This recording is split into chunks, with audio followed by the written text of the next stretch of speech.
my earlier video, I talked about trigger foods which can set off what we call the phenomenon of craving. Even the smallest amounts of trigger foods can set that off. So we're not talking about large amounts of food, we're talking about something that could be a salad dressing, anything that can set that craving, that obsession going. How can we help prevent cravings? First thing we can do is to maintain blood sugar levels. Low blood sugar levels leads to lower brain activity. There's a part of our brain called the prefrontal cortex, which controls the thinking part of the brain. Normally when sugar is low, that part of the brain shuts down. The cognitive part of the prefrontal cortex shuts down, so decision making goes out the window. So if you have low blood sugar, there's a chance of relapse. There's a chance of those cravings will continue and you'll pick up that trigger food. Second thing that we can do is plan our meals. Have a planned meal. Even for the week, plan out your meals. Some people have 3 meals a day without the trigger substances and snacks. A nutritious meal with healthy fats and protein helps reduce cravings. Number 3 is avoid alcohol. Alcohol, again, is high in sugar. So you may think, yep, I can have a drink, but then it will lead to poor decision making. And again, taking up those trigger foods and those trigger substances. Number 4, manage stress levels. In today's hectic lifestyle, our stress levels are going up. And what we're finding is that we're having increased amounts of adrenaline and cortisol. Chronically high levels of cortisol cause the brain also to shut down in decision making. The body is depleted, it needs balance.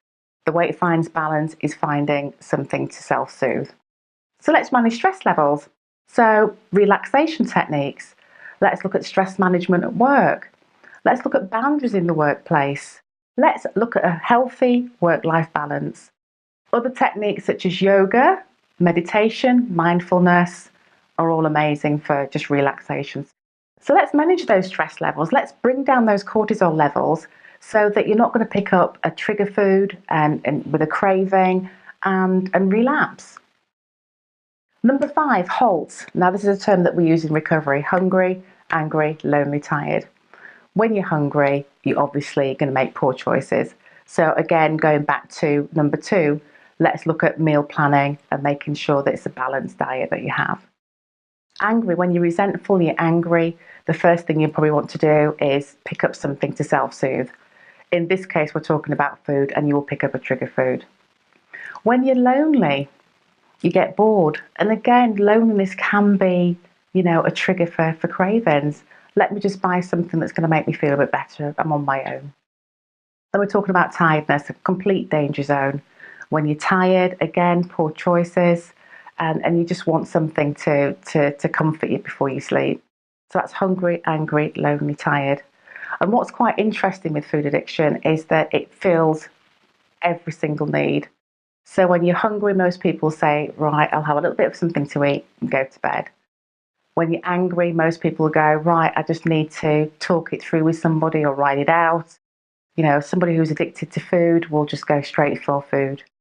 When they're lonely, instead of again, maybe connecting with a friend, chatting to somebody, again, it's food. So it's the need, every single need of that person is fulfilled by food. And that's why we call it an addiction.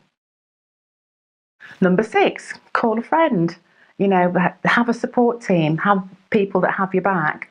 So if you're feeling like you're going to pick something up and you've got a craving and you don't really want to relapse, then call somebody. Make sure that they know that you're on their list to call and they happily will talk to you.